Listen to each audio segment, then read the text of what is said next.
Hola, muy buenas noches a todos. Siendo las 6:15 hora colombiana, damos inicio nuevamente a la clase del día de hoy. Hoy es nuestra segunda clase, nuestro segundo encuentro. Sé que muchas personas ingresan nuevas el día de hoy, no se preocupen. Volver a ver la clase grabada del día de ayer. Esta es nuestra segunda clase.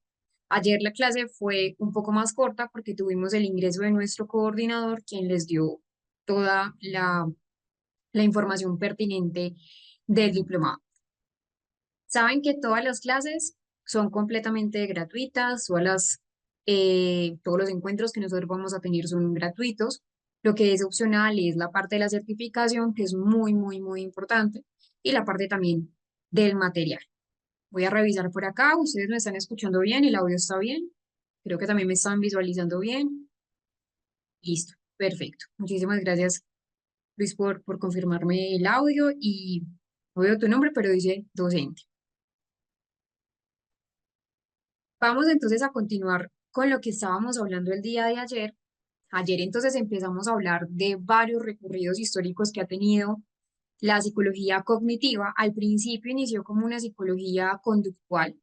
No estaba al principio de esos años 20 a los años 50 el interés de los autores o el interés de las personas relacionadas con esa búsqueda y esa investigación con lo cognitivo. Ya lo cognitivo viene posterior a los años 50, pero sí vimos que esa psicología cognitivo-conductual, pues desde los orígenes como tal, empieza a tener componente fundamental y es el estoicismo, que realmente esa es la base fundamental, el fundamento general de la terapia cognitivo-conductual, sea desde la rama cognitiva, sea desde la rama conductual, es el estoicismo, donde nos dice entonces que los hechos no son en sí mismos los que nos generan malestar, sino más bien esos pensamientos y esas creencias que nosotros tenemos sobre esos sucesos que nos, que nos pasan. Y ayer veíamos entonces un poco a lo que fue el niño salvaje de Aveiro, es acá donde les vuelvo a compartir la pantalla, donde nos quedamos el día de ayer, acá, el niño salvaje de Aveirón, que fue un niño entonces que fue enseñado a hablar con muchas maniobras, con técnicas que son conocidas como el modelado, como la instigación, pero que no es la única persona que en la historia ha tenido entonces relevancia para la terapia conductual. También hablábamos de Plinio el Viejo, con lo que es el condicionamiento aversivo, que mencionábamos que colocó unas arañas que estaban en estado de descomposición en los frascos o en los vasos de las personas que bebían y así. Plinio el Viejo, en ese primer siglo de Roma, hace muchos, muchos años, empezó a generar el condicionamiento aversivo. Adicional, en el siglo XIX, en la cárcel, en las cárceles, se empezó a implementar lo que es la economía de fichas, lo que hoy en día es un programa de recompensas, de canjeo de recompensas, tiene que ver mucho con un sistema de reforzamiento y reforzadores, que es la economía de fichas, para que los internos del penal, los internos de la cárcel, pudieran obedecer las reglas, pudieran obedecer las normas que tenían dentro de la cárcel. Funcionó. Y de hecho, por ejemplo, hoy el día en el sistema penal y en el sistema pues, carcelario, de pronto varían en diferentes países o incluso en diferentes eh, partes del mundo, pero que todavía se usa esa parte de economía de fichas. Es decir, si tú te comportas de pronto bien durante una semana, te pueden reducir, por ejemplo, tiempo de vida carcelaria.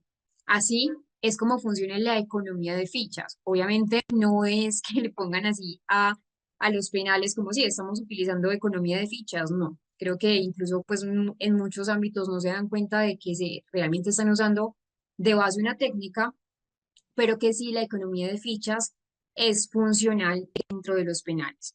Ayer veíamos un video sobre lo que es el niño salvaje de Girón y les estaba recomendando la película. La película hace muchos años me la vi en YouTube, pero se las voy a colocar, les voy a colocar esta película, se las voy a mostrar.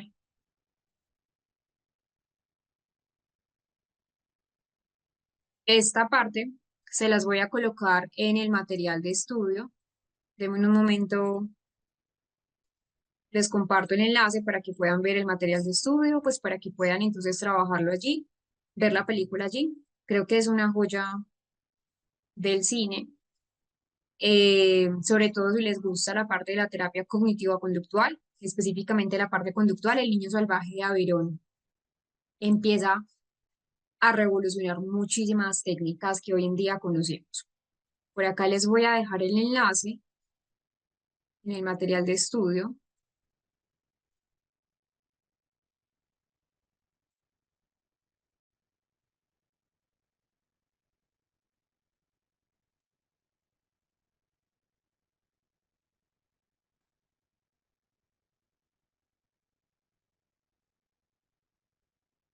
Entonces, esta es la película, allí la pueden ver. En total dura 1 hora y 21. El niño salvaje, 1969, en realidad pues data de 1970.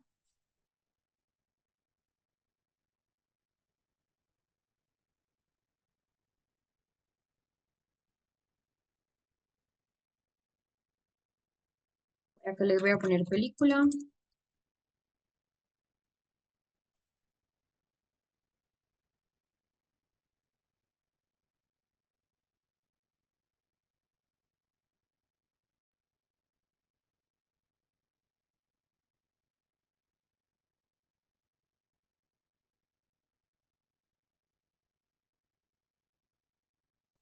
Se las voy a subir en esta carpeta para que tengan de pronto mayor comodidad.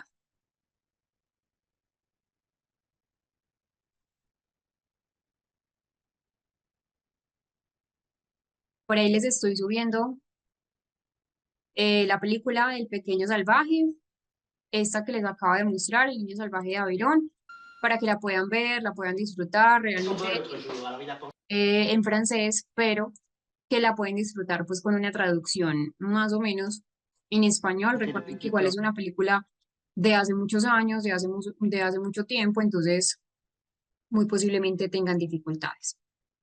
Sí, ya lo subí, ya está en el material, ya está en el material de estudio.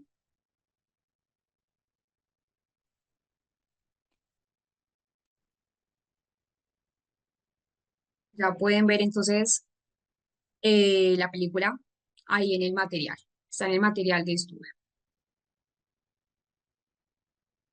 Bueno, ¿dónde podemos encontrar esa carpeta? Les voy a dar el contacto de la coordinadora y ella es quien les da la información.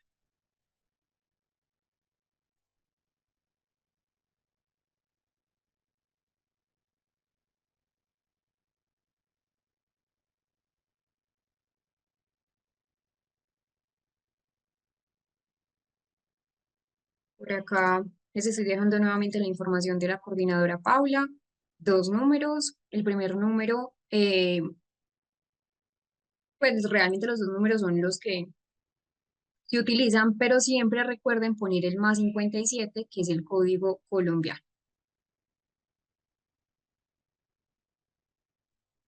No, está en el material de estudio. Allí está para que lo puedan tener allí. Y recuerden que el material pues siempre es algo que a ustedes les va a quedar.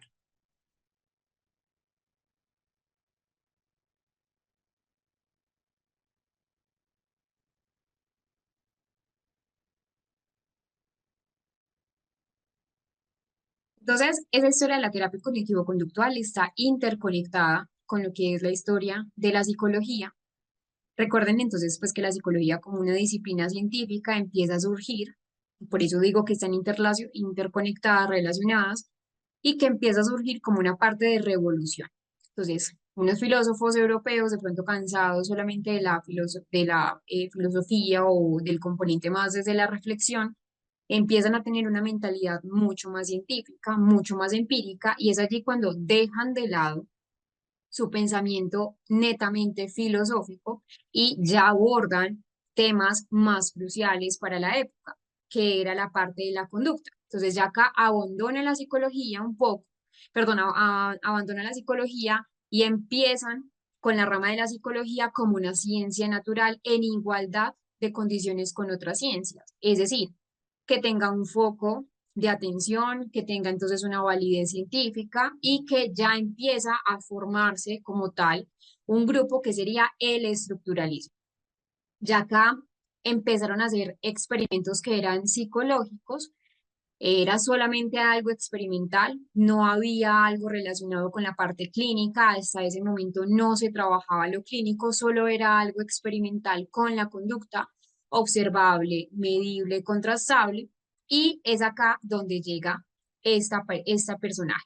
Sumamente importante, dos personajes que están en el estructuralismo. Tenemos a Wai-Hyun Woon, que fue el fundador del estructuralismo, él comenzó el estructuralismo, aunque como tal no le dotó el nombre a esa corriente. El estructuralismo es una estructura, es el estudio de la estructura de la mente como un objetivo principal. Luego entonces llega Tishner, vamos a ver un poco lo que es el estructuralismo.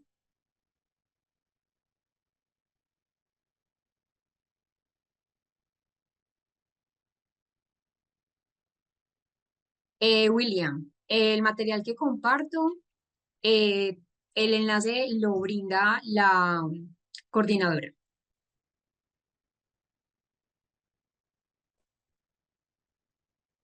Y ayer también, sí, sí, Graciela, no te preocupes, ya lo voy a cerrar para que podamos tener entonces un buen proceso de clase.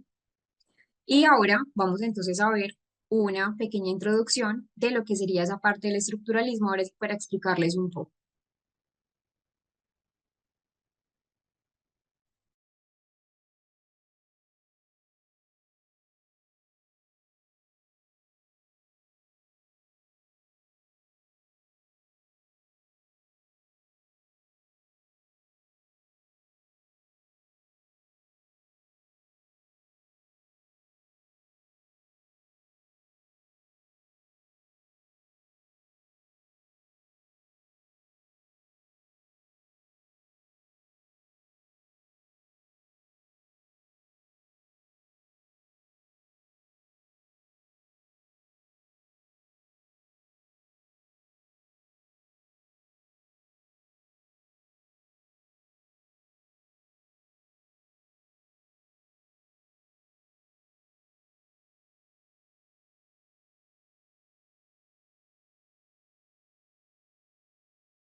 Tenemos entonces el estructuralismo con Wundt, pero también tenemos a Tishner. El estructuralismo entonces, como vimos allí, eh, es una corriente psicológica que surge entonces a través de Weinstein Wundt, pero que no se consolida como tal con él, sino que se va a consolidar posterior con Tishner. Tishner entonces fue quien lleva a Estados Unidos todo el tema del estructuralismo y allí es donde se empieza a forjar.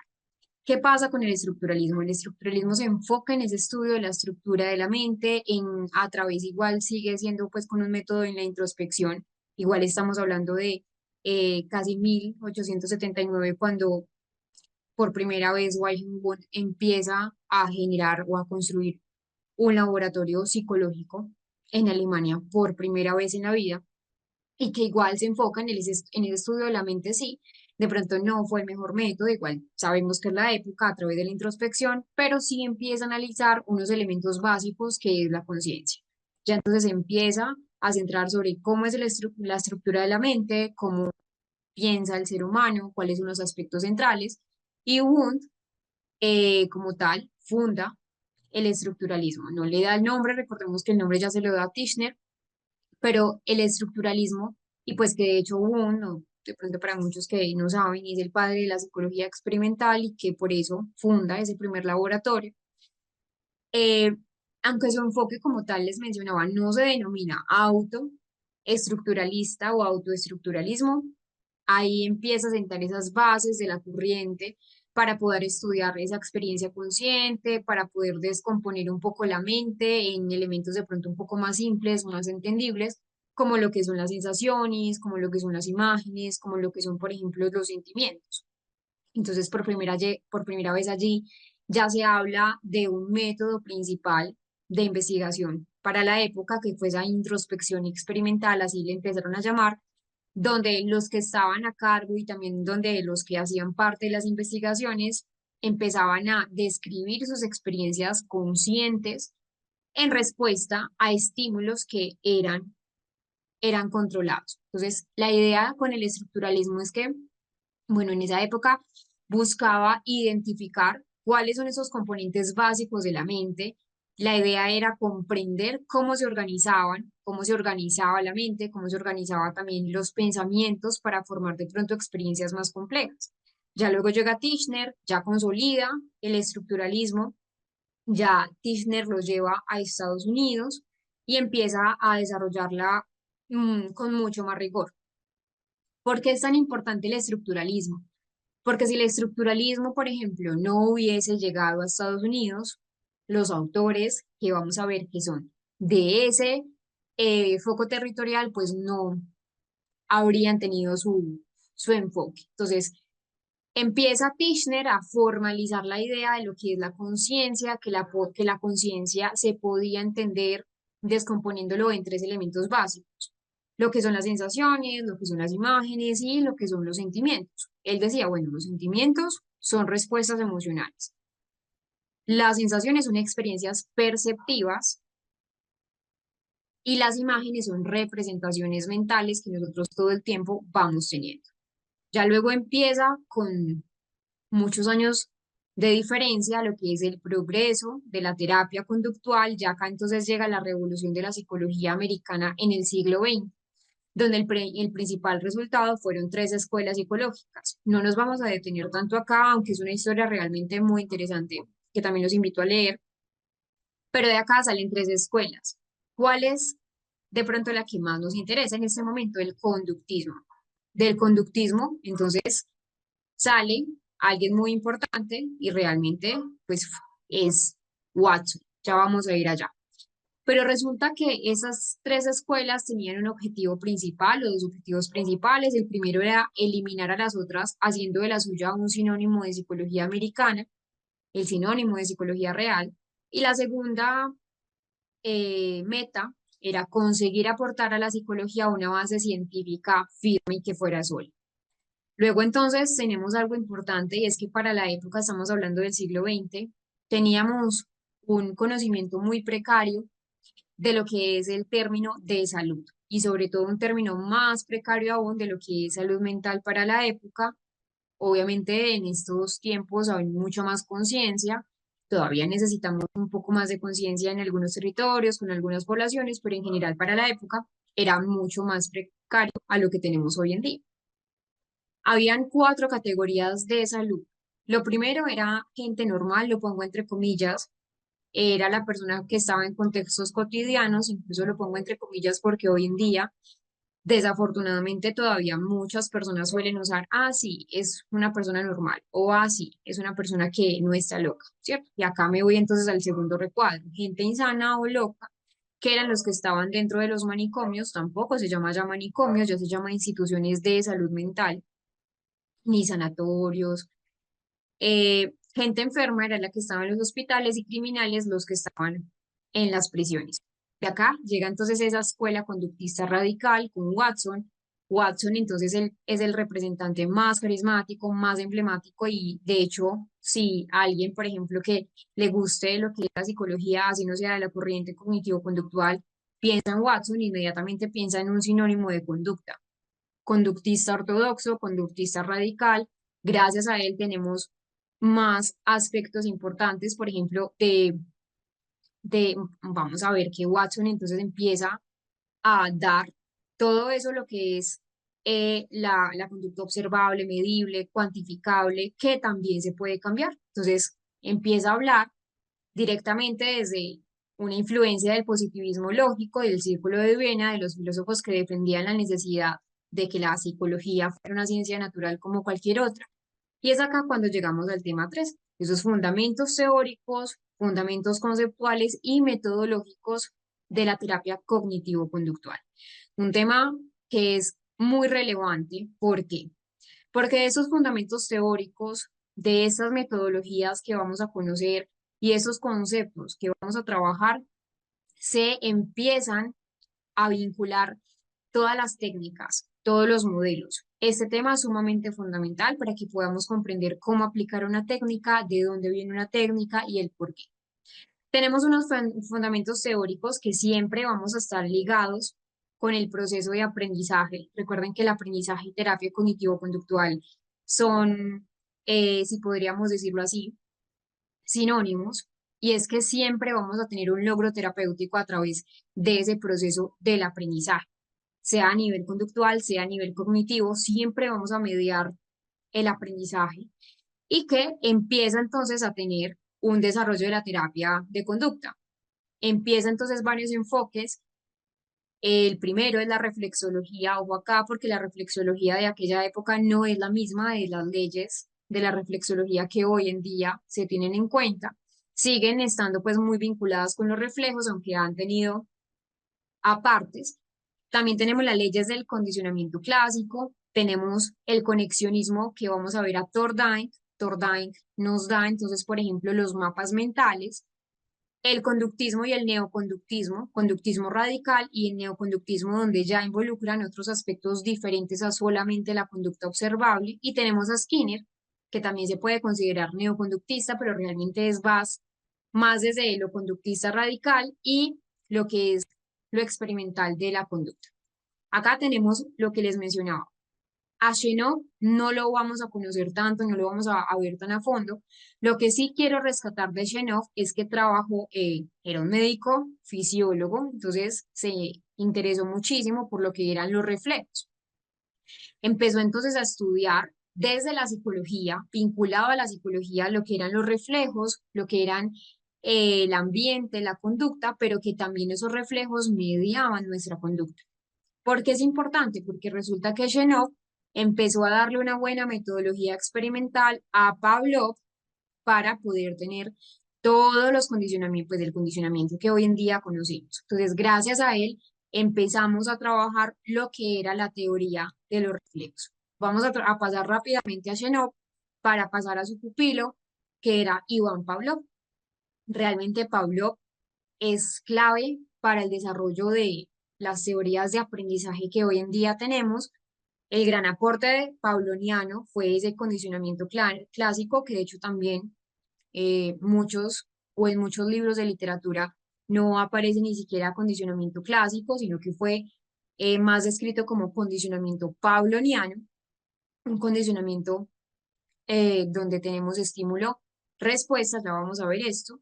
Entonces, el principal interés que tenía Pavlov era estudiar cómo esa actividad mental tenía un vínculo con lo que eran los reflejos. Empezó a investigar, empezó a hacer muchas investigaciones y resulta que una de las características más importantes de lo que empezó a descubrir Iván Pavlov con ese condicionamiento clásico era el aprendizaje.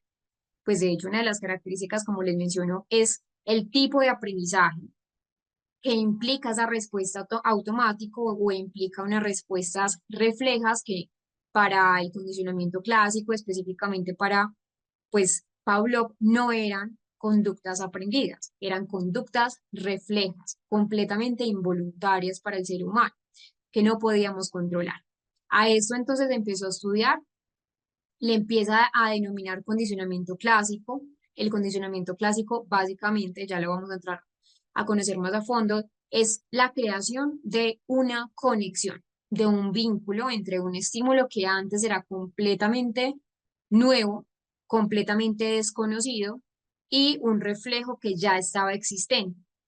Por esto, por esta parte, por esta unión, es un tipo de aprendizaje donde el estímulo originalmente neutro, que no provocaba pues ninguna respuesta, nada, llega a poder provocar una respuesta en la persona porque se hizo una conexión asociativa. Entonces acá estamos hablando que ese condicionamiento pavloniano tiene que ver mucho con unos reflejos, un aprendizaje asociativo, un vínculo de un estímulo con otro para provocar una respuesta. Entonces, él empieza a investigar con, con perros.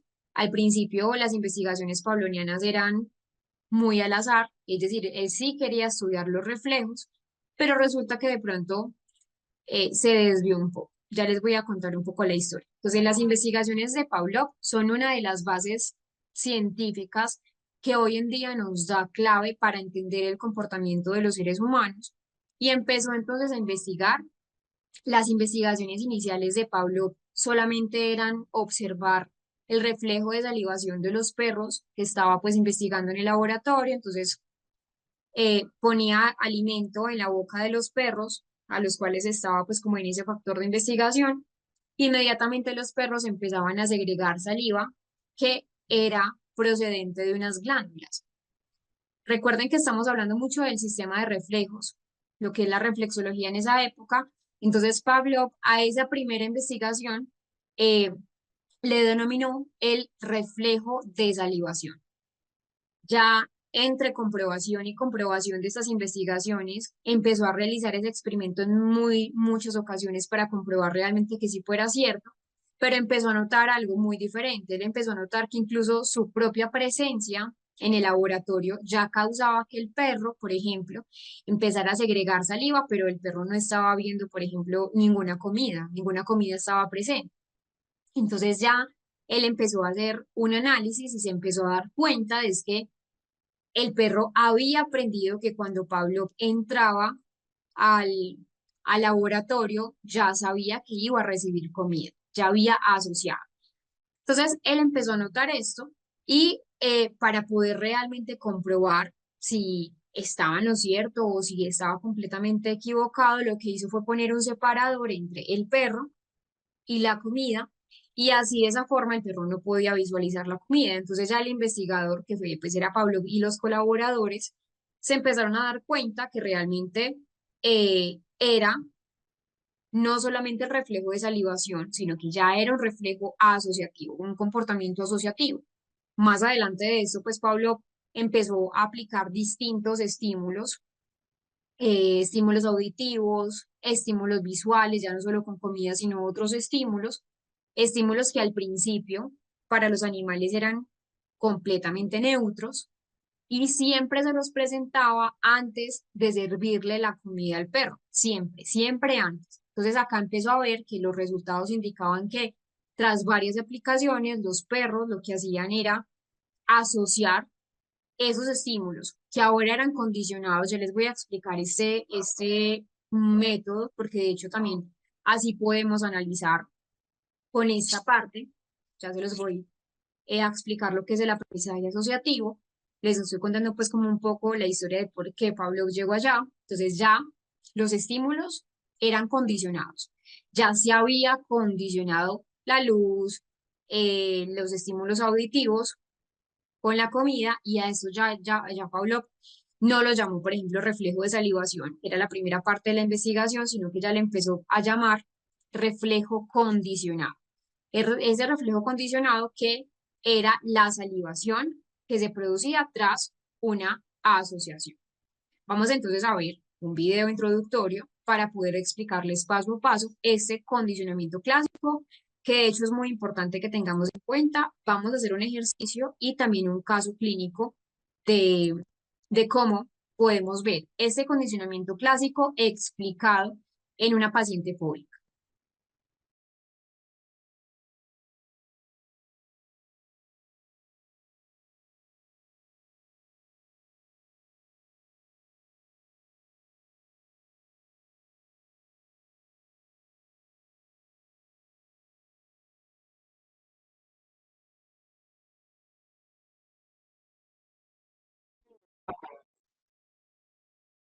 Veamos un ejemplo para ponerlo entonces en un caso clínico práctico. Antes de eso, vamos a mirar este, pero luego vamos a ver el caso clínico. Por acá también les dejo una pequeña ayuda para que lo puedan entender. Vamos entonces con esto. El condicionamiento clásico siempre es un aprendizaje asociativo entre estímulos. Como ya vimos, el condicionamiento clásico también es un condicionamiento llamado pavloviano y es un tipo de aprendizaje que se basa en pues en asociar un estímulo con otro. Un estímulo que inicialmente era neutro, completamente neutro, llega a provocar una respuesta de haber sido emparejado con otro estímulo que realmente antes sí generaba otra respuesta. Entonces, hay unos elementos claves para el condicionamiento clásico. Lo primero es que vamos a empezar por ese condicionamiento, perdón, por ese estímulo que es incondicionado, que vamos a llamar el EI. ¿Sí? Empezamos por esto. Este, estímulo incondicionado. Es un estímulo que no genera ninguna respuesta, es un estímulo que pues realmente es completamente natural, no es, pues genera realmente pues una respuesta automática y no hay necesidad de aprendizaje. Por ejemplo, el alimento, ¿cierto? El alimento de los perros. Ya luego tenemos una respuesta incondicionada, que sería la RI por las siglas. Es la respuesta automática y no aprendida del estímulo incondicionado. Un ejemplo, la salivación de la comida del perro. Posterior, tenemos ese estímulo neutro por las siglas EN. Es un estímulo que al inicio no provoca ninguna respuesta específica. Un ejemplo, el sonido de una campana. Y luego tenemos un estímulo condicionado, que es LC. Ya es el estímulo que antes era neutro, pero que ya luego de reiteradas ocasiones, con el estímulo incondicionado, empieza a provocar una respuesta.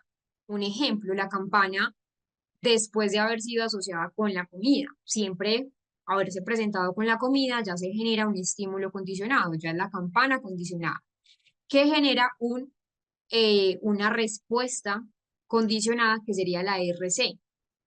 Esa respuesta condicionada es una respuesta aprendida que se da ante el estímulo condicionado. Un ejemplo, pues en el caso de Pavlov, la salivación del perro al escuchar solamente la campana, incluso de pronto sin la presencia de una comida, sin que la esté viendo, sin que la esté olfateando. El ejemplo clásico de Iván Pavlov fue ese de alimentar a los perros, pero nosotros también tenemos otros principios de condicionamiento clásico importantes, ya les voy a explicar un poco esto, y que la aplicación es bastante amplia. Vamos entonces eh, a ver este ejemplo clásico. Vamos a dar unos 5 minutos para que ustedes lo puedan resolver, unos de 4 a 5 minutos para que lo puedan resolver. ¿Cuál es el estímulo incondicionado? ¿Cuál es el estímulo neutro? ¿Cuál es la respuesta incondicionada y cuál es la respuesta condicionada? Vamos a resolver esas 4 preguntas basándonos en esta imagen de acá.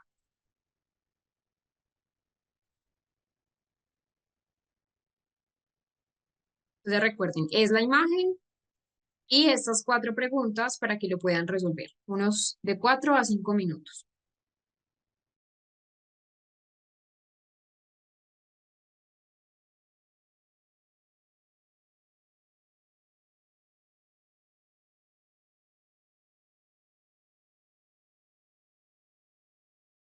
Bueno, por acá ya veo algunas respuestas. Marta, ¿cómo así que el lápiz incondicionado? No entendí. Ah, ya, creo que te confundiste con esto. No, no. El ejercicio era este.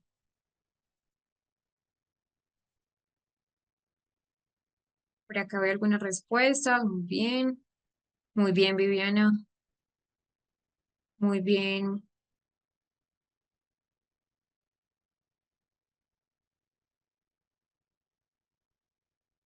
Muy bien, Cristina.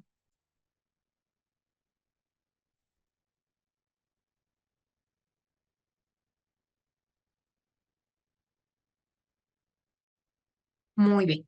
Entonces, vamos a ver un video que nos puede clarificar un poco lo que es el condicionamiento clásico. Ya voy a cerrar el chat para que podamos entonces ver el video de una manera mucho más óptima y poder saber posteriormente esas respuestas que ustedes hayan tenido allí.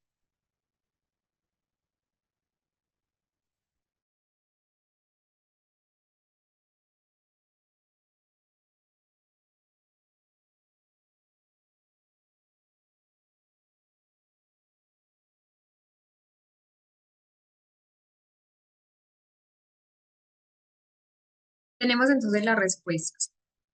Ante el condicionamiento, Antes del condicionamiento, perdón, tenemos el estímulo incondicionado, que sería la comida, la respuesta incondicionada, lo que Pablo al principio denominó reflejo de salivación, que es la respuesta incondicionada, la salivación del perro.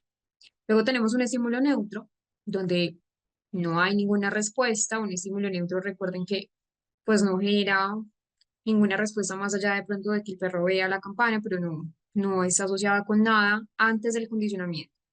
Durante el condicionamiento ya tenemos la comida y la campana, que se presentan reiterativamente, una tras otra, y ya tenemos una respuesta incondicionada del perro. Ya después del condicionamiento, ¿qué tenemos? Tenemos un estímulo que es condicionado ya, la campana, y la respuesta condicionada que se genera cuando tenemos la presencia del estímulo condicionado. Por ahí también vi muchas respuestas correctas. Resulta que estos descubrimientos de Pavlov tardaron casi 50 años en ser reconocidos, y empezó también Pavlov a dar lugar al primer tratamiento conductual para lo que es la ansiedad. Entonces empieza a demostrar cómo los métodos del condicionamiento empiezan a neutralizar esos efectos de la estimulación aversiva cuando ya empiezan a ser emparejados. Y de hecho, pues Pablo también aporta muchos aspectos a la terapia de conducta, modificación de conducta, y de hecho, pues también con sus investigaciones y sus aportes en la reflexología, empezó también a dar muchos estudios de las bases neurales del condicionamiento, y que ha tenido pues un impacto hoy en día en factores que están implicados, por ejemplo, en la personalidad, en cómo es la personalidad ansiosa, en cómo es la personalidad agresiva, en cómo se da o cómo se desarrolla, por ejemplo, la timidez. Vamos a irnos al material de estudio, al material opcional, porque vamos a trabajar con un caso clínico de una paciente a través del condicionamiento clásico.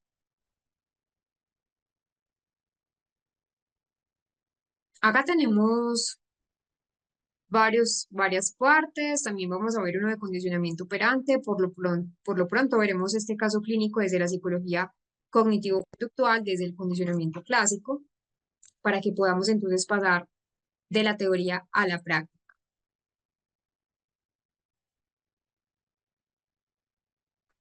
Acá hay varios. Entonces tenemos, este es uno, este es otro de condicionamiento clásico, este es otro de condicionamiento clásico. Son tres de condicionamiento clásico para que entonces ustedes puedan trabajar con este caso. Vamos a ver este.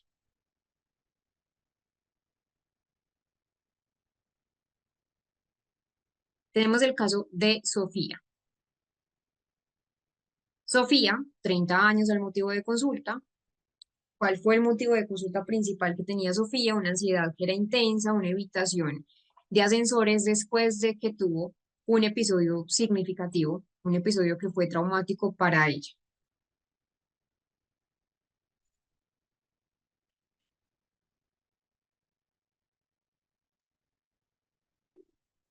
Bueno, por acá, Débora, ¿cómo consigo el material de estudio? Débora, en el siguiente contacto.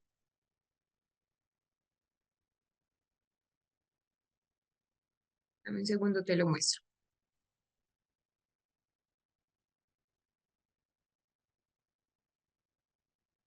Acá, con la coordinadora Paula Contreras, pueden obtener este material de estudio que estamos trabajando en cualquiera de los dos celulares, cualquiera de los dos números telefónicos. Entonces, motivo de consulta, ansiedad intensa, una evitación de ascensores después de que tuvo un accidente significativo, un accidente traumático, y cuál fue la historia clínica y la evaluación inicial. Sofía es una profesional que trabaja en un edificio de oficinas. Realmente ella, incluso en el motivo, pues acá lo resumo, pero me decía que era muy alto, trabajaba en un piso 15, entonces obviamente subir 15 pisos y bajar 15 pisos todos los días es muy extenuante, y que hace 6 meses quedó atrapada en un ascensor durante 20 minutos. No solamente quedó atrapada, no solamente tuvo una falla técnica, sino que incluso el ascensor se descolgó. Es decir, pues de un piso cayó a otro piso, pero pues no hubo mayor afectación en Sofía. Durante el episodio experimentó síntomas intensos de ansiedad, taquicardia, sudoración, sensación de ahogo, pensamientos catastrofistas, como por ejemplo, me voy a morir o voy a morir aquí, no voy a poder salir. Desde entonces ha desarrollado una respuesta condicionada de miedo al ascensor. Evita subir en los ascensores. Ella me decía que incluso, por ejemplo, evitaba completamente hablar eh,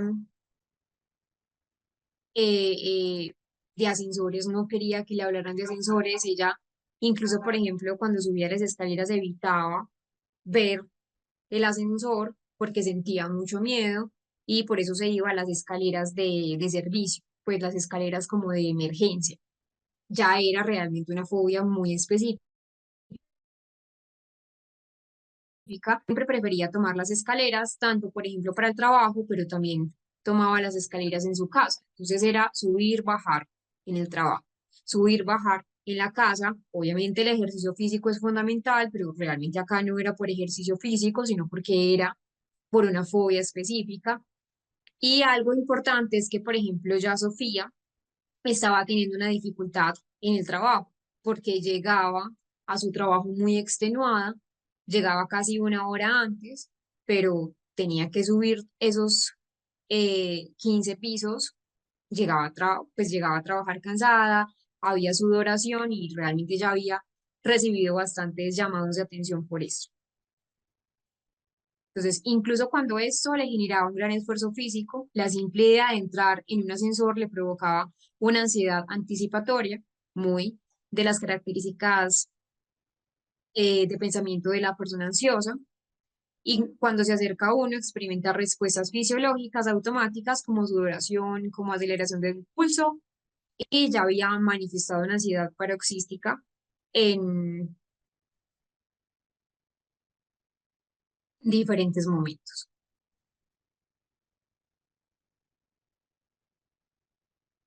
¿Cómo fue el análisis del caso? Entonces, en Sofía se puede ver ese caso del modelo de condicionamiento clásico. Hay unos antecedentes que vamos a trabajar. Entonces, tenemos el estímulo incondicionado, que recuerden que es LI, que es quedar atrapado en el ascensor. Es un estímulo que por sí solo obviamente genera una dificultad a nivel emocional, a nivel comportamental. Luego tenemos una respuesta incondicionada, que es una ansiedad intensa y un miedo. Eso es antes del condicionamiento. Luego, ¿qué tenemos? Tenemos el estímulo neutro es un ascensor, ¿cierto? Para muchos puede ser obviamente pues como un factor de susto, pero ya sería porque se asoció a, pero en general el ascensor es un objeto que nos sirve para movilizarnos de un piso a otro, pero un objeto cualquiera. Y que antes del incidente pues no generaba en Sofía nada, ninguna emoción, ningún comportamiento, solo como les mencionaba hace un segundo, era un medio de transporte sin ninguna carga emocional. Ya posterior al evento de Sofía, ese estímulo, que era un estímulo incondicionado, recuerden, el estímulo incondicionado es quedar atrapado en el ascensor, se junta con este estímulo neutro, ya se asocia y se genera esa experiencia traumática durante el condicionamiento. Ya luego, ¿qué pasa? Ya tenemos un estímulo condicionado, que sería el ascensor pues, que ahora por sí solo provoca una ansiedad incluso anticipatoria al hablar de ascensores, y que ya hay una respuesta condicionada, que es el miedo intenso y esa habitación de los ascensores. ¿Qué se trabajó con Sofía? Realmente con Sofía, en Sofía y en todos los casos, creo que eso también se los mencioné ayer en la primera parte de la clase, y es que para hacer un buen trabajo terapéutico, desde lo actual, de pronto ser tan ortodoxos desde una sola técnica no es lo idóneo, porque nosotros somos emoción, pensamiento y conducta. Entonces yo no puedo trabajar solamente con Sofía desde su conducta fóbica, sino que también necesito modificar esas creencias que para Sofía son disfuncionales, una creencia irracional, por ejemplo, voy a morir aquí, no podré salir. Entonces, primero se hizo una desensibilización de esa respuesta de miedo condicionada, por eso es muy importante entender este modelo, más que un modelo, es una forma o una raíz de cómo funciona la metodología de lo que es el condicionamiento. De hecho, muchas técnicas conductuales están basadas en condicionamiento clásico, condicionamiento operante, y modificar también esas creencias del peligro sobre el ascensor, creencias irracionales, distorsiones cognitivas incluso, y poder desarrollar, pues con Sofía, unas estrategias de afrontamiento para la ansiedad. Esta fue la intervención terapéutica. Vamos a leerla durante unos 7 minutos para que puedan entonces leer el caso clínico de Sofía de condicionamiento clásico y nos veremos entonces para el próximo tema. Unos 5 minutos mientras lo leo, incluso podemos pues como dialogar. Lo pueden leer mientras lo van leyendo. Si les surge alguna duda de cómo se da esa asociación, me pueden ir escribiendo al chat, yo les voy dando esa solución.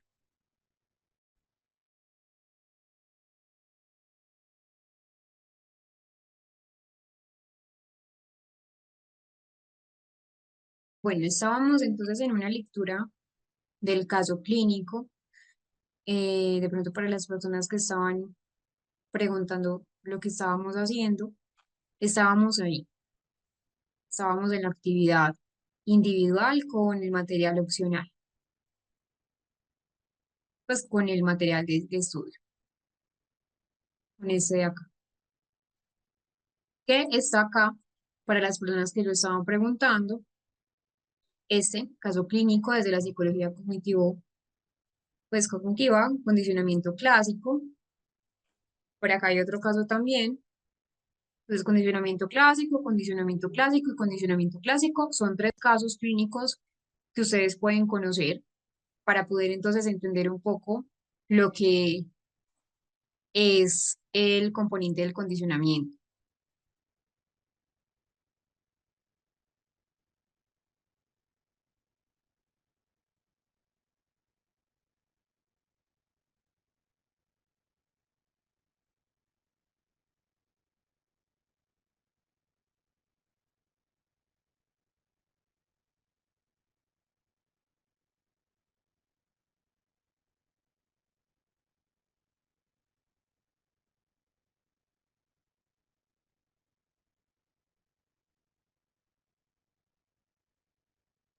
Bueno, les voy a compartir nuevamente por acá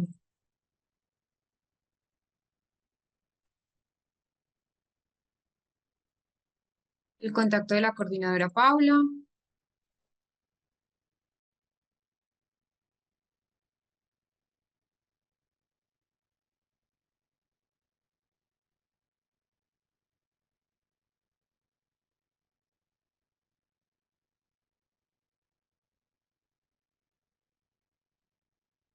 para que allá entonces le pregunten lo que es el material de estudio, lo que es el material opcional.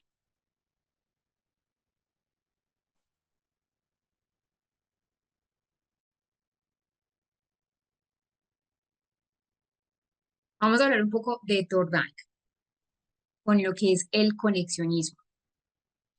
Resulta que el conexionismo, entonces, es una teoría que se empieza a desarrollar principalmente por Edward Thorndike, donde fue a principios de ese siglo XX. Y se basa en una idea fundamental y es que el aprendizaje ocurre a través de esa formación de lo que son las conexiones. Por eso se llama conexionismo. ¿Conexiones entre qué? Conexiones entre estímulos y respuesta y que se considera pues un enfoque muy importante porque es un enfoque precursor a lo que es el conductismo clásico. Con Thorndike se funda un poco el conductismo clásico y que se fundamenta también en una idea de que el aprendizaje es el resultado de una asociación entre una situación y una respuesta correcta. Con Thorndike tenemos entonces dos leyes sumamente fundamentales que debemos tener en cuenta, que es la ley del efecto y la ley de la práctica. Entonces, formula, de hecho, varias leyes, esas son las más conocidas. Luego tenemos también una ley que es la ley de la disponibilidad o una ley de la preparación, que más adelante no la brinda. Pero para Thorndike, ¿qué es esta primera ley? Que es la ley del efecto. Él nos decía que la ley del efecto sirve para explicar cómo nosotros adquirimos las respuestas. Es decir, una respuesta o las respuestas en general, en plural, seguidas de consecuencias que nosotros percibimos como satisfactorias tienden a repetirse y que las respuestas que están seguidas de consecuencias que nosotros percibimos como desagradables tienen menos posibilidades de repetirse. Un ejemplo, que de hecho pues Thorndike también nos habla de lo que es el experimento del gato en la caja rompecabezas, ya la vamos a entender, donde un gato en una caja de problemas o en una caja rompecabezas aprende a presionar una palanca para poder salir porque recibe una recompensa. La comida va a ser una recompensa. Luego tenemos una segunda ley que Thorndike nos habla, que es la ley de la práctica, que explica esa eficacia de lo que es el aprendizaje. Entonces nos dice lo siguiente, o la ley del ejercicio, como en muchos libros también lo suelen llamar. Cuanto más se repita una conexión entre un estímulo y una respuesta, miren que acá estamos hablando de pura conexión, más fuerte se vuelve. Y que si, por ejemplo, en la ley del ejercicio Tordain nos decías, en la ley de la práctica, si no se usa esa conexión, la conexión tiende a debilitarse en el tiempo.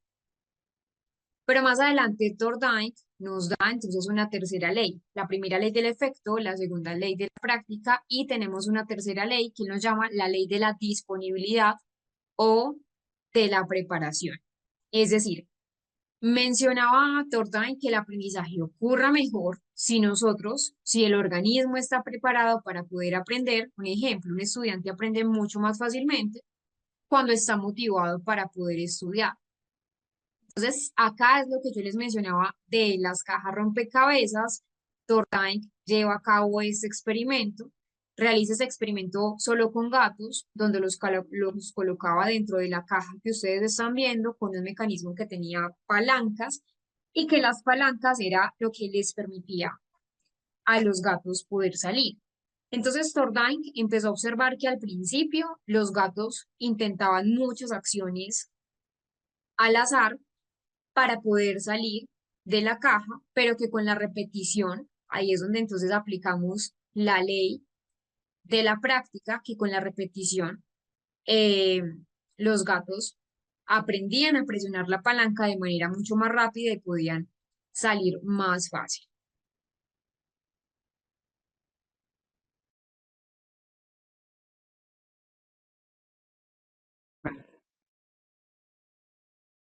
Thorndike tiene una diferencia muy importante con lo que acabamos de ver del condicionamiento clásico, y es que en esta teoría del conexionismo nos vamos a enfocar más en que ese aprendizaje se da por ensayo y por error, ensayo y error. Mientras que como vimos en el condicionamiento clásico, enfatizamos más en lo que es la asociación de estímulos. Obviamente acá también en el conexionismo estamos hablando de asociación, pero acá introducimos en este conexionismo lo que es ensayo y error, como el experimento de la caja rompecabezas. Y que el conexionismo destaca algo importante y son esas consecuencias en esa formación de hábitos, que es lo que influencia mucho más tarde al condicionamiento operante de Skinner. Por eso Thorndike es tan importante con lo que respecta a Skinner. Nuevamente tenemos a Watson, un conductista, entonces, que genera la revolución conductista en la segunda década del siglo XX, que realmente empieza entonces a ser el máximo representante de lo que es la conducta, y que para Watson la psicología debía ser totalmente objetiva, debía tener un control, debía tener una predicción de la conducta, y que también empieza a afirmar que esas reacciones emocionales de nosotros como seres humanos incluso son aprendidas. Watson estaba muy fascinado por los descubrimientos paulonianos, y John Watson empieza a proponer que ese proceso de condicionamiento clásico puede explicar también cómo el aprendizaje se da en los humanos. De pronto se fue un poco más que Pavlov y como conductista clásico que era, recuerden que empezó a traer influencia pauloniana, empezó a pensar que esas emociones también se aprendían mediante una asociación condicionada, y que de hecho pues pensó que también las bases de nuestro comportamiento como seres humanos eran principalmente dadas por, por el condicionamiento clásico.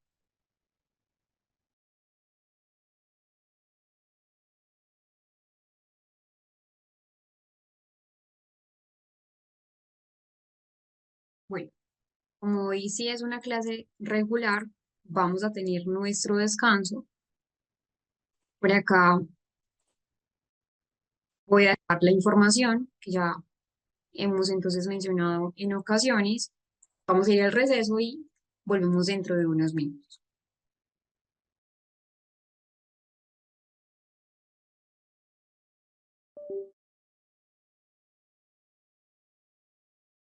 Tenemos entonces esos principios de lo que es el conductismo de Watson, donde el objetivo de estudio era la conducta manifiesta. Watson creía sinceramente que la conciencia era solamente un sustituto del concepto religioso de lo que era alma. Y realmente ese conductismo de Watson también es conocido como ese condicionamiento clásico, es un condicionamiento también muy metodológico y que es una corriente pues psicológica realmente fundada por Watson. No tanto el condicionamiento clásico, sino también pues esa parte del conductismo radical. Entonces, la idea principal de Watson era que la psicología debía centrarse o sentarse exclusivamente en lo que es el estudio de la conducta observable. Entonces quería tener unos postulados muy importantes, que era, por ejemplo, que la psicología fuera una ciencia muy objetiva, que la psicología debía ser una disciplina científica basada en la observación, basada en la medición, en la experiencia y en la experimentación, igual que el resto de las ciencias naturales. Hay algo importante acá y es que él elimina lo que es la introspección, rechaza ese método introspectivo porque él consideraba que esos pensamientos y esas emociones no eran observables y no podían ser medibles, y que también decía que la conducta era el principal objeto de estudio en el conductismo clásico, donde enfatizó que ese comportamiento es el resultado de estímulos ambientales y que así como la podemos aprender, también la podemos desaprender. ¿A través de qué? A través del aprendizaje. Entonces, Watson se basa mucho en lo que es el condicionamiento y que está influenciado por, como les mencionaba antes del descanso, por Pavlov, y Watson empezaba a sostener que el aprendizaje ocurría a través del condicionamiento clásico, solo de condicionamiento clásico, donde ya sabemos que un estímulo originalmente neutro puede eh, estar asociado o se puede asociar con una respuesta. También hay algo importante acá y es que con Watson tenemos la importancia del ambiente. Es decir, Watson defendía que la conducta está determinada por el ambiente y no por de pronto factores innatos, y destaca ese poder también del aprendizaje en la formación de lo que es el individuo. Entonces es importante acá que ese condicionamiento tiene mucho que ver con los reflejos. El condicionamiento como concepto central radica en que la conducta tiene una explicación mediante los mecanismos que la rigen. Entonces acá se excluyen pensamientos, emociones, instintos. Y recordemos que Watson fue un poco más lejos que Pavlov porque eliminó esa conciencia y dejó de lado esas estructuras neurofisiológicas. Entonces sí, el trabajo de Watson empezó a permitir que esa psicología se viera como una rama experimental de la ciencia natural que iba a posibilitar el, el análisis del comportamiento. Watson fue criticado, Watson tuvo varias críticas, principalmente porque, por ejemplo, aquí hay algo y es que Watson eh, empieza a hablar que le podían poner cualquier niño, decía lo siguiente, pues afirmaba que todos los seres humanos nacemos con unos reflejos que eran innatos y que todo el comportamiento se adquiere solamente a través de la experiencia y solamente a través, por ejemplo, de ese proceso de aprendizaje. Hoy en día sabemos que no es así, que hay otros factores que lo median. Pero entonces él decía algo importante y es que como el ambiente, según Watson, es quien también juega un papel fundamental en moldear el comportamiento. Watson decía una frase que es muy famosa, de hecho, decía como dame 12 docenas de niños bien formados, bien dotados y los convertiré en lo que quieran que ustedes los conviertan. Entonces, incluso es importante, es una frase muy famosa donde mencionaba que él podía entonces modificar el comportamiento, podía criarlos, podría garantizar de pronto que cualquiera de ellos pudiera ser un médico, pudiera ser un ingeniero, sin importar de pronto sus talentos, sin importar de pronto sus personalidades o sus inclinaciones o tendencias o habilidades o vocaciones. sino que él los podía volver lo que quisiera. Entonces, acá empieza a ser criticado, ya vamos acá con otra crítica que también tuvo Watson y fue el pequeño Albert, que fue de hecho, una crítica bastante fuerte a nivel ético. Pero vamos a ver un poco sobre lo que fue Watson. A Watson lo criticaron bastante, principalmente pues porque nosotros sabemos que no somos solamente eh, conducta, tenemos muchos otros aspectos que debemos tener en cuenta.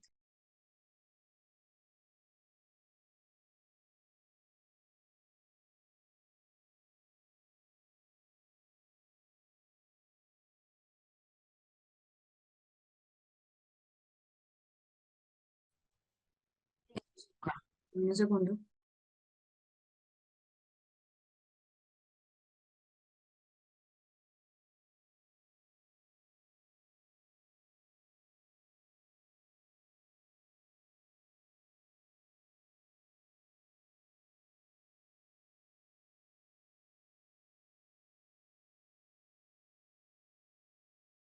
Falla en la propia crianza de sus hijos, fue criticado pues también por esto. Y tenemos un experimento que también ha sido muy mencionado, pues es un experimento que también nos ha brindado mucho conocimiento a nivel psicológico, pero que es el experimento del pequeño Albert. Empieza a ser uno de los experimentos más famosos de Watson, pero también más criticados en la historia de lo que es la ética, de las investigaciones éticas a nivel psicológico. Entonces, acá lo que quería Watson con el pequeño Albert en 1920, que fue el experimento, quería demostrar que las emociones podían ser condicionadas, que las emociones, así como la conducta, podíamos aprenderla. Entonces tenía el siguiente postulado o la siguiente tesis, y es que el miedo puede condicionarse, el miedo se puede generalizar a otros estímulos diferentes al estímulo original, lo que podíamos ver de pronto ahora con Sofía, que le tenía miedo a los ascensores, también muy posiblemente, y de hecho pues Sofía tenía una generalización de su estímulo fóbico, pues ya no le tenía miedo solamente a los ascensores, sino que ya Sofía temía también, por ejemplo, a los espacios que eran muy cerrados, a lo que se parecía a un ascensor. Entonces, acá Watson empieza a describir el origen de una fobia, el origen de un miedo. En un niño de 11 meses, el pequeño Albert era un niño muy pequeño, es este pequeñito que ustedes están viendo acá, este es Watson, esta es la madre de Watson, que era una amiga, y ese es no el estímulo fóbico primario, fue un estímulo ya generalizado. Pero ¿cómo fue el experimento?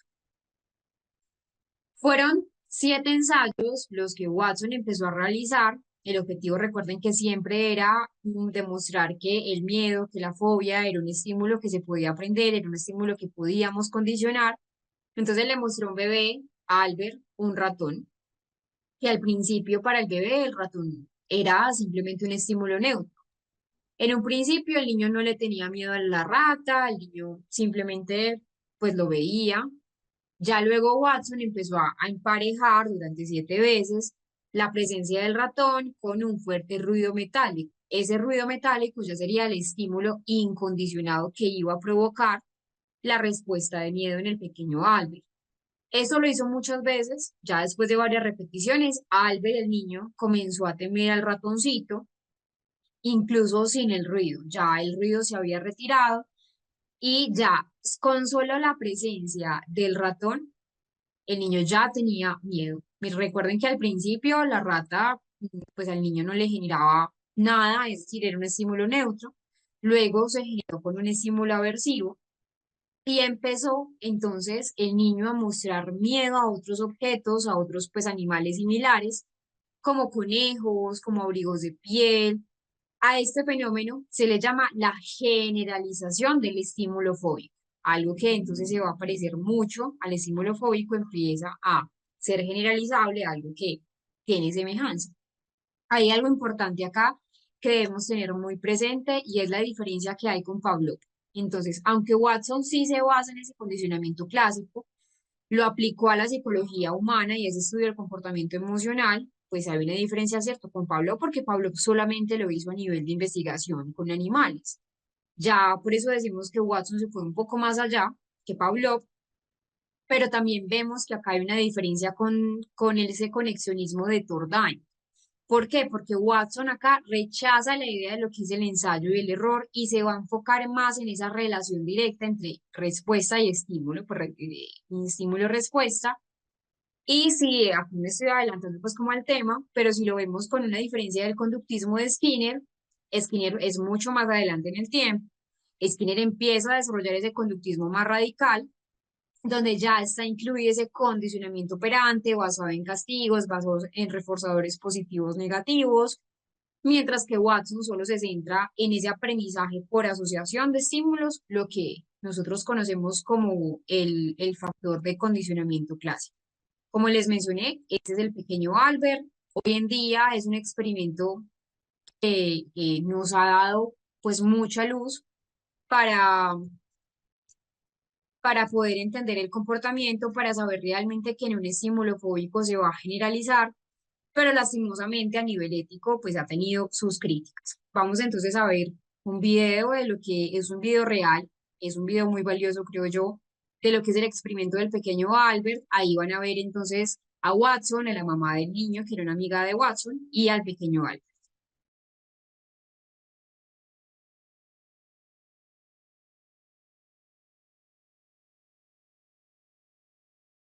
Luego viene el neoconductismo.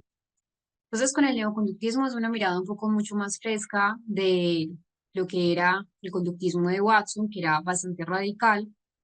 Ese neoconductismo entonces es una evolución del conductismo clásico que surge, ya sabemos, en esa primera mitad del siglo XX. Y la idea con el neoconductismo era refinar y era también expandir esas ideas de Watson y Pavlov, pero que ya ese neoconductismo, como les menciono, tiene una mirada mucho más fresca. ¿Por qué? Porque acá igual seguimos con el papel del ambiente en el aprendizaje, sigue siendo un factor crucial, pero que ahora ya tiene en cuenta los mecanismos que también pueden ser variables, como los procesos mentales que tenemos en la conducta. Entonces, ese neoconductismo ya entiende la influencia del aprendizaje, pero también menciona lo que es la motivación, lo que son las expectativas, lo que son los diferentes procesos cognitivos que van a medir la conducta. Hay muchos representantes, ya los vamos a ver. El primer representante que nosotros tenemos es a Hall. Hall plantea una construcción de una teoría formal de la conducta. Realmente entonces con Hall pasa algo muy importante y es que desarrolla una teoría matemática del proceso de aprendizaje que va a estar basada en esa reducción de los impulsos y que empieza a considerar que el aprendizaje se da cuando un organismo reduce pues se reduce a una necesidad eh, biológica y empieza a plantear realmente que el estímulo y la motivación van también a estar de la mano.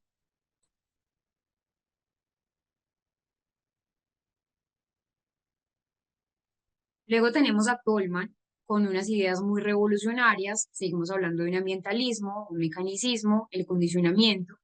Sigue hablando entonces de que la base del aprendizaje es el condicionamiento, un aprendizaje asociativo, repetitivo, pero él nos da algo que son los mapas mentales. Nos dice que nosotros tenemos dos ideas fundamentales y es el propósito y es la cognición, que van a crear mapas mentales. Es decir, el propósito él mencionaba que es la persistencia del animal, en este caso el experimento con ratas, de encontrar, de organizar ciertas conductas en función de obtener una meta, pero que también estamos mediados por la cognición, que es la comprensión que en este caso que tenía la rata de encontrar pues sobre el medio la comprensión del medio y la relación con el fin. Entonces acá Tolman empieza a introducir la idea de que las variables, también hay variables intervinientes que van a mediar entre el estímulo y la respuesta, que no solamente era estímulo y la respuesta como la habíamos conocido, sino que ya también tenemos algo importante y es la motivación. Ya nos propone un concepto de lo que es el aprendizaje latente. Tolman entonces nos habla de que el aprendizaje latente es que el organismo aprende sin necesidad de tener que recibir un refuerzo que es inmediato. Y El experimento clave que les estoy mencionando es un experimento con ratones en un laberinto, donde los ratones aprendían esa ruta sin ningún tipo de esfuerzo, pero solo mostraban su conocimiento cuando había las recompensas. Entonces, a esto lo que le llamamos los mapas mentales de Tolman, que son muy importantes realmente. Entonces, Tolman nos dice que nosotros tenemos representaciones mentales del entorno en el que estamos formados también por esa experiencia, por esa exploración que van forjando los mapas y que también empieza esos mapas mentales a planear rutas, a anticipar resultados, a poder resolver problemas.